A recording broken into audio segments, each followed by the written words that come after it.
What's up, everyone? I'm Sophia Pasternak, an award-winning author and mental health professional, and this channel is all about the intersection where writing meets psychology. I also post stuff about my author journey, baking bread, and outdoorsy stuff. If you're new here, make sure you subscribe so you're notified when I post a new video. So you might notice that I have a little bit of a different background right now. I'm actually in kind of like self-imposed precautionary quarantine. So I don't talk that much about my non-writing job, I guess.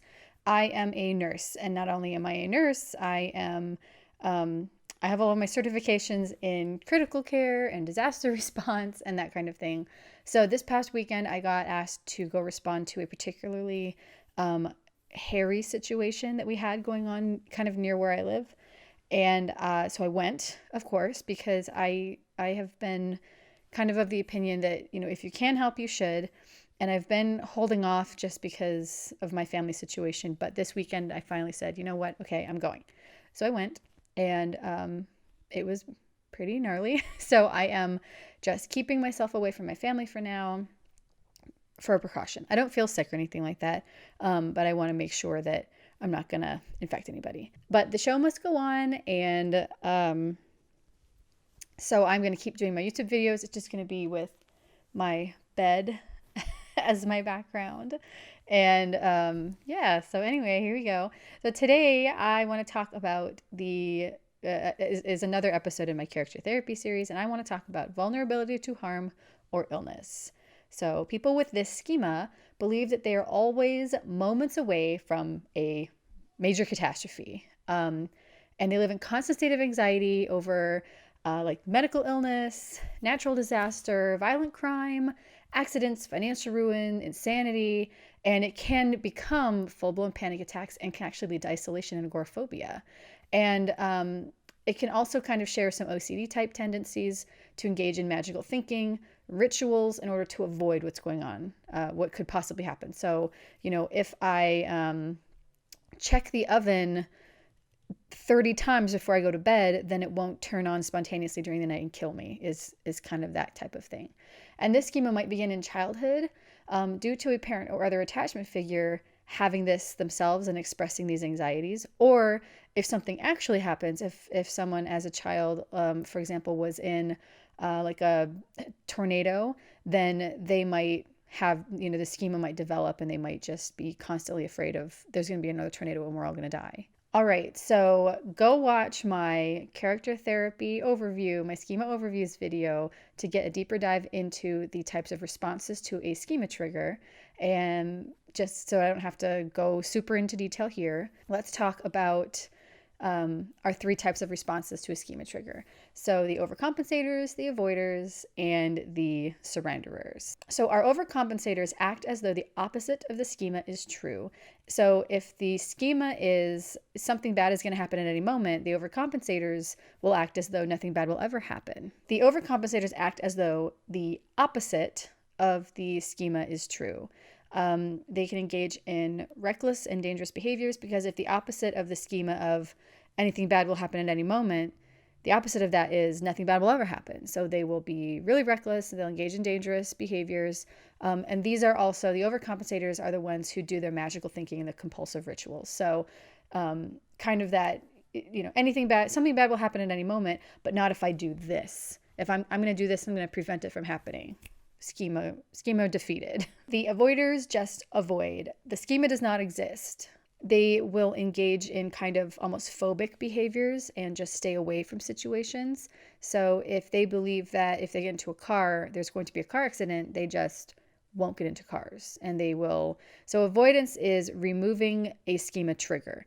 If their trigger is cars, they will just remove cars from their lives. Also, they will avoid traveling and going to like dangerous places. This is that person who's like, we can't possibly go on XYZ hike because 10 years ago someone got attacked by a mountain lion there.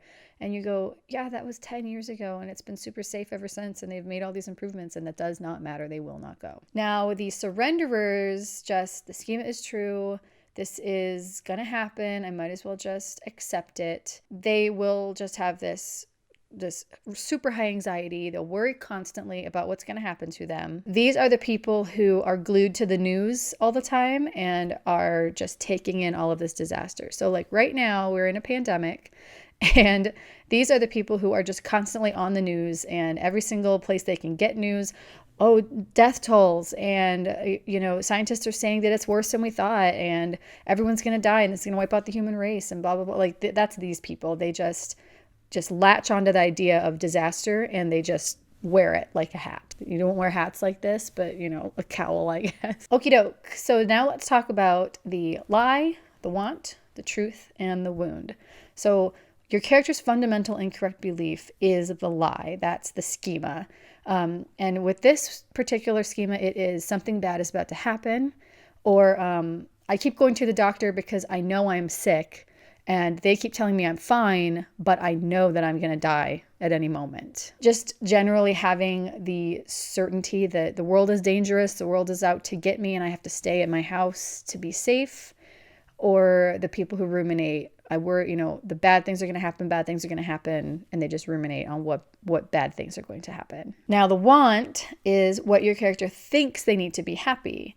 And in this case, it's to find a way to prevent the bad things from happening, which is, the want is faulty on its face just because it is based upon the fact of the lie. So they're assuming that the lie is true, and that's how they develop this want. Whereas the truth, which is the thing your character actually needs to be happy, is a rejection of that lie. And in this case is, I need to understand that disaster is not around every corner. And the wound is the thing that happened in the first place that caused this schema to form at all. And like I said earlier, it can be caused by parental figures or authority figures kind of instilling this fear in a child at a young age, or it could be a thing happened in the past and I'm going to pattern my entire life off of that one bad thing that happened. Now is the time of the video where you grab your Word document, your piece of paper, or whatever you're going to write stuff down with, and we write down what is your main character's relationship with the lie, with their schema. So how, like earlier I kind of went through a few things like the world is a dangerous place versus disasters around every corner, and those are a little bit different. So what is your character, what do they say to themselves when that schema is kind of triggered? So it can be specific to a disaster or an illness. They might not be afraid of tornadoes, but they might be afraid that maybe since somebody in their family had heart disease, their father died from heart disease when they were young. And so now they have this certainty that they are going to die at any moment from a heart attack. So what is your main character's relationship with the lie, the general lie of disasters around every corner? How does that specifically relate to them? Okay, so now what can happen to enforce the lie? What can happen in your character's life to prove that this lie is absolutely true? Like in the case of somebody who has heart disease that runs in their family and they're afraid that at any moment they're going to die from a heart attack, they could see a news report where, cardiac disease is the leading cause of death in the United States. And they might go, oh my gosh, I live in the United States, I'm going to die from cardiac disease. Or it might be somebody in their family, like a brother or sister, gets diagnosed with hypertension. And so they think, oh my gosh, that's going to happen to me, that kind of thing. What could happen in their life that says, yes, you're going to die and disaster is going to strike? Okay, now write down what could happen to challenge the lie and prove the lie to be the lie that it is. Another news report comes out that says, if you do these things, you're less likely to get heart disease, and the character does all of those things. So now that you have all of those things written down, save that piece of paper, don't delete that Word document, tuck it away. And when you're writing your story, when you're in that second act and you're kind of doing the fun and games or whatever, and you're kind of stuck, look at that list that you made and say, okay, I'm going to write about, XYZ, the character finding out that their family member got diagnosed with heart disease. And so just write that scene, and maybe you'll keep it, maybe you won't, but even if you don't keep it, you are jogging your brain, you're getting yourself thinking new things, and it might be a really good piece to add into your story.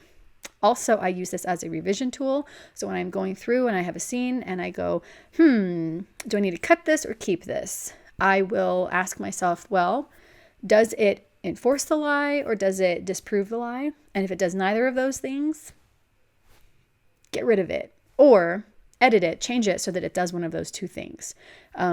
Otherwise, what's the point of it being in the story? You know what I mean? That's it. That's all. That's character therapy, vulnerability to harm or illness. And if you like this video, please give me a thumbs up and let me know that you liked it. Share this with a writer friend who you think might benefit from it. I think this is number 7, the video. This is number 7 out of 18. So watch the other ones that I have done. And yeah, subscribe to my channel if you're not already subscribed. It's just going to be more stuff like this. So if you're into this, you'll probably be into the rest of it. And that's it. Have a nice day.